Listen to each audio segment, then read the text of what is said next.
Assalamualaikum warahmatullahi wabarakatuh. Baiklah murid-murid, hari ini bagi tajuk atau subjek ibadat bagi pelajaran UPKK, kita akan belajar tajuk solat jamak. Itu yang tajuk pelajaran satu dalam pelajaran ibadat. Baiklah, bismillahirrahmanirrahim. Okey, tajuk yang pertama dalam pelajaran PKK untuk subjek ibadat adalah solat jamak. Solat jamak ni yang kita sering maklum adalah solat yang digabungkan dua waktu menjadi satu waktu. Itu solat jamak. Baiklah. Solat jamak ni ada dua jenis. Solat jamak ni ada dua jenis, dua jenis, iaitu solat jamak takdim dan solat jamak takhir. Habis itu takdim, habis itu takhir. Solat jamak takdim ni adalah solat jamak yang dilakukan pada waktu yang pertama. Itu seperti orang yang musafir, dia nak buat solat jamak takdim. Jadi dia berhenti di RR pada waktu zuhur dan melakukan solat zuhur dan solat asar. Jadi solat asar tu dia buat pada waktu zuhur.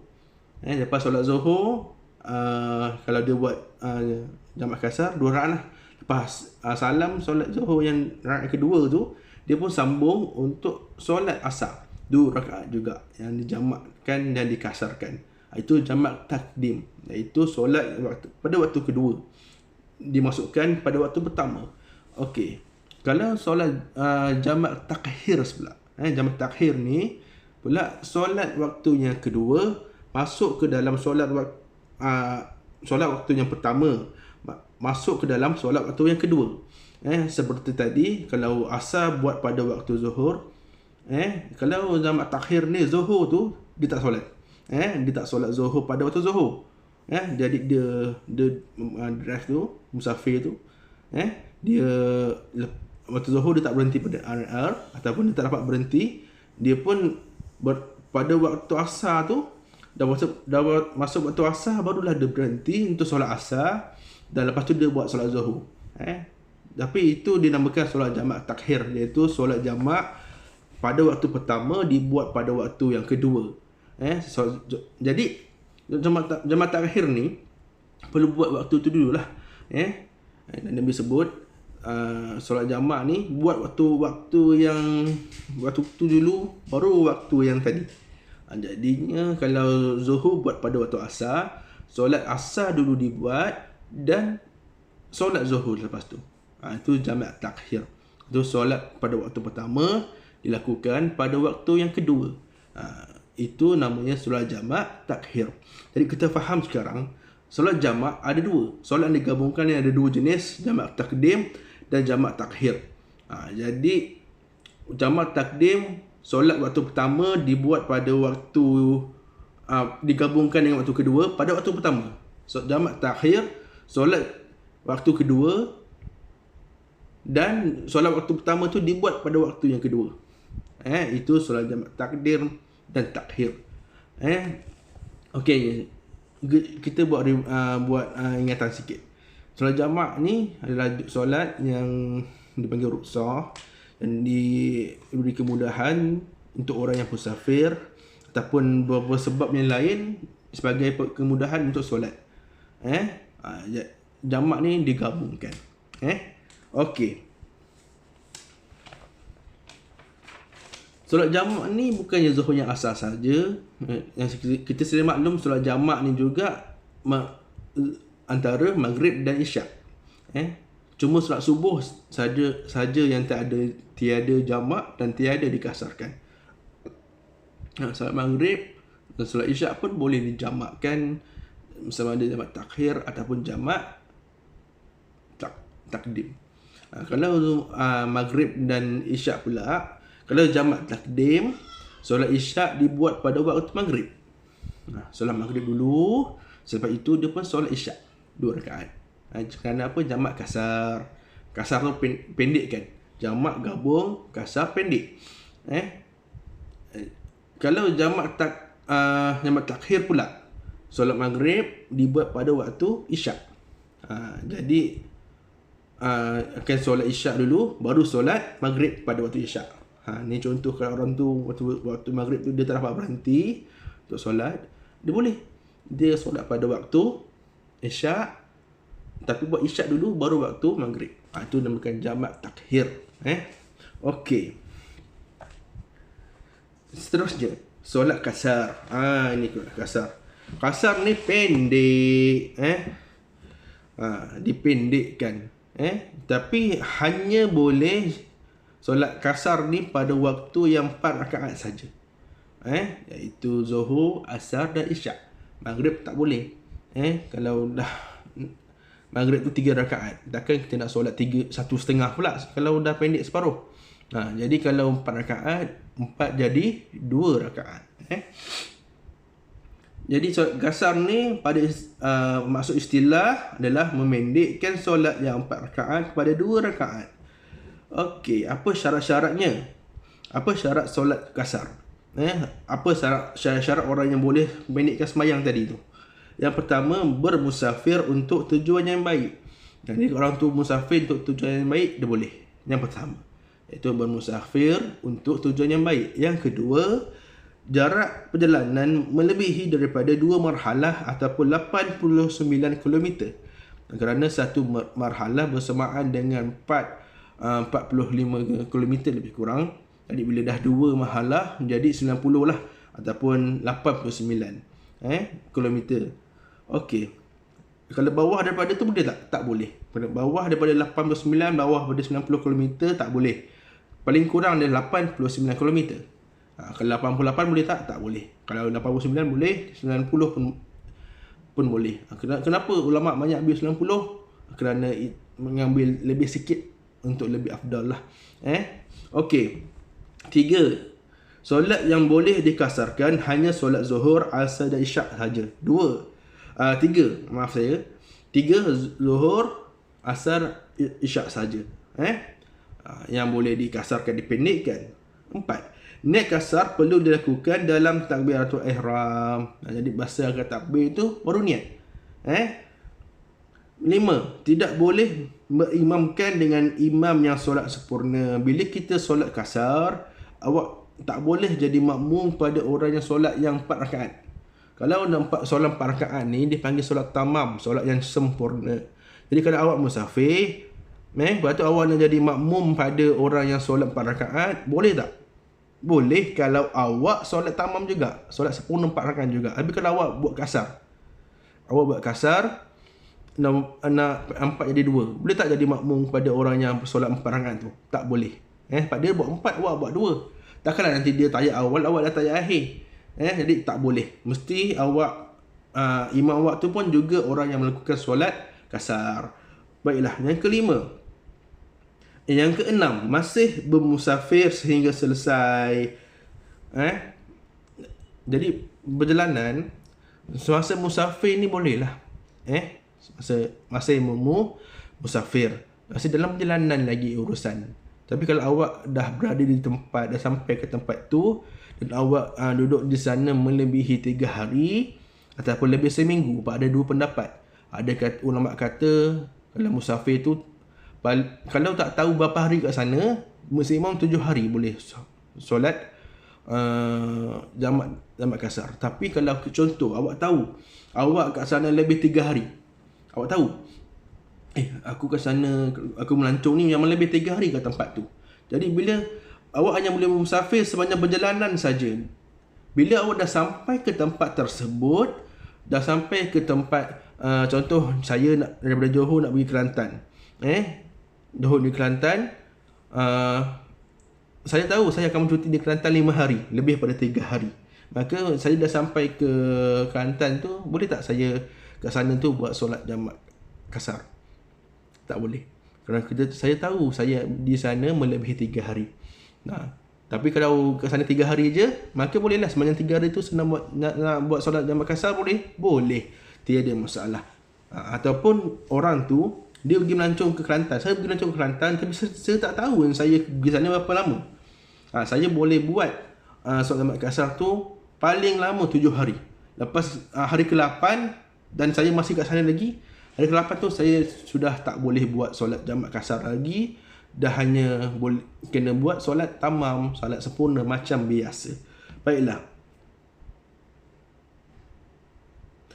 Yang ketujuh, mengetahui keharusan, iaitu tahu mengenai cara solat jamak kasar, tahu bahawa solat jamak kasar ni boleh. Jadi kalau orang yang tak ada berilmu, tak tahu apa-apa, boleh buat tak? Tak boleh buat. Jadi kita kena belajar lah dulu. Nak buat solat tu kena belajar. Jangan main buat tak tahu apa-apa ni, buat je. Alah ni orang kata jamak kasar ni pendek, 4 jadi 2, dia buat 4 jadi 1 pula. Kenapa? Tak ada ilmu, tak tahu. Jadi kena belajar. Yang ke-8, akhir sekali melakukan solat kasar.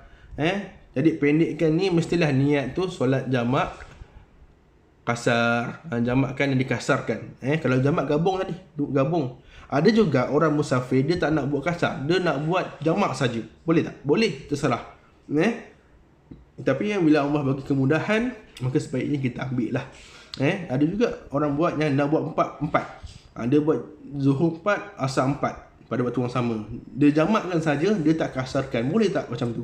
Boleh, tiada masalah. Tapi sebaiknya bila kita dah musafir, Allah dah bagi kemudahan, maka sebaiknya kita buatlah yang Allah bagi hadiah ni. Rusah ni adalah hadiah daripada Allah. Solat jamak kasar ni adalah hadiah daripada Allah kepada orang yang musafir sebagai memudahkan dia untuk solat. Baiklah. Apa pula perkara yang membatalkan solat jamak kasar ni? Yang pertama, dia ada 4. Ada 4 perkara yang membatalkan solat jamak dan kasar. Iaitu, yang pertama,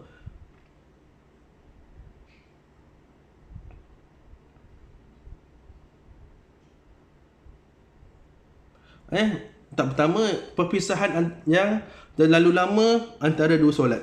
Contohnya, bila awak solat jamak kasar ni, awak kena berturut-turut. Jadi bila awak dah habis solat zuhur tadi, 2 rakaat yang dikasarkan tadi, awak berdoa dan terus qomat bangun untuk solat asar pula. Tak boleh terlalu lama. Contohnya, awak solat jamak kasar zuhur kedua, awak solat jamak kasar 2.30. Tak boleh. Tidak boleh.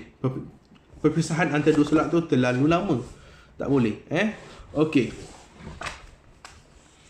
Yang kedua, tidak boleh berimamkan orang yang solat sempurna. Jadi kalau kawan awak tu dia tak nak buat kasar, dia nak buat jamak saja. Dia nak solat tamam jamak. 4 rakaat. Awak nak buat kasar, boleh tak jadi makmum kepada dia? Tak boleh. Tak boleh. Okey. Tetapi orang yang solat tamam boleh tak jadi makmum pada orang solat kasar? Boleh. Bila orang tu imam, dia solat kasar 2 rakaat kan. Jadi bila orang imam tu dah tahiyat akhir, orang yang belakang tu yang nak buat tamam tu, dia bangunlah. Bangun solat, sambung solat dia yang lagi 2 rakaat tu. Jangan dia boleh salam pula. Itu boleh. Tapi kalau imam untuk orang yang kasar, tak boleh. Orang yang solat tamam, solat sempurna tak boleh. Tapi orang solat kasar boleh tak jadi imam pada solat tamam? Boleh. Itu dia terbalik lah. Okey, yang ketiga, bermusafir kurang daripada 2 marhalah. Jadi tak boleh kalau awak musafir bawah 2 marhalah, bawah daripada 89 km, tak boleh musafir. Bukan musafir lah namanya. Tak boleh melakukan solat jamak kasar. Contoh saya daripada JB nak pergi Kulai kan, tu saya ke 40 km 30 km kan, tak boleh tak buat jamak kasar? Tak boleh. Saya daripada JB nak pergi Kota Tinggi 75 km, boleh tak? Tak boleh. Pun tak boleh. Kalau saya nak pergi Muar, boleh tak buat jamak kasar? Saya nak pergi Muar 111 km, boleh tak? Ya boleh. Sebab atas daripada 89 km. Itu namakan musafir lah. Dan boleh solat jamak kasar. Tapi kalau bawah daripada 89 km ataupun bawah daripada 2 marhalah, maka tidak boleh. Okey, 4. Musafir dengan tujuan untuk melakukan maksiat. Tak boleh. Orang yang musafir untuk melakukan dosa, tidak boleh buat solat jamak kasar. Contoh dia nak pergi KL daripada Johor nak dating dengan awek dia. Dating dengan awek dia, berduaan dengan awek dia. Boleh, adakah dia boleh solat jamak kasar? Tak boleh, kerana dia bertujuan untuk melakukan benda yang Allah larang. Ataupun orang yang dia musafir sebab nak pergi main judi, dia pergi Genting Highland, nak pergi main kasino, boleh tak dia orang tu buat solat jamak kasar? Tak boleh, kerana dia bertujuan maksiat. Dia nak pergi golok kat Thailand tu, nak pergi dandut, boleh tak dia nak buat solat jamak kasar? Dia daripada Johor ni, tak boleh, kerana dia bermusafir untuk bertujuan maksiat. Baiklah, ni ustaz ulang balik pada awal tadi. Okey, solat jamak ni ada dua jenis, iaitu solat jamak takdim dan solat jamak takhir. Takdim bermaksud solat jamak yang dilakukan pada waktu pertama yang menggabungkan dengan solat waktu kedua. Jamak takhir pula solat jamak yang dilakukan pada waktu yang kedua dan menggabungkan solat yang waktu pertama. Yang seterusnya, solat kasar. Solat kasar ni adalah solat yang dipendekkan. Solat yang dipendekkan daripada 4 rakaat pada 2. Hanya 3 solat saja yang dibolehkan kasar, iaitu solat Zuhur, Asar dan Isyak. Solat kasar ni hanya dibuat pada bila orang tu bermusafir sahaja. Okey, seterusnya, perkara yang membatalkan solat jamak kasar ni apa perkara dia? Ada 4, iaitu perpisahan yang lama antara 2 solat. Iaitu 2 solat tu bila digabungkan, dia tak boleh berpisah pada waktu yang lama. Yang kedua, tidak boleh berimamkan solat orang yang solat sempurna. Yang ketiga, bermusafir kurang daripada 2 marhalah pun tak boleh. Itu membatalkan solat jamak dan kasar. Yang akhir sekali, bermusafir dengan tujuan untuk melakukan maksiat. Jadi 4 perkara yang membatalkan solat jamak dan kasar. Okey. Itu saja setakat ni. Baiklah, ini ustaz nak bagi tugasan lah. Bagi tugasan. Nanti saya akan bagi pada WhatsApp beberapa tugasan lah yang perlu awak buat. Saya nak minta awak buat pertinda berkaitan solat jamak dan solat kasar. Baik, sekian saja hari ini pelajaran kita. Mudah-mudahan kita bertemu lagi pada minggu hadapan, insya-Allah. Assalamualaikum warahmatullahi wabarakatuh.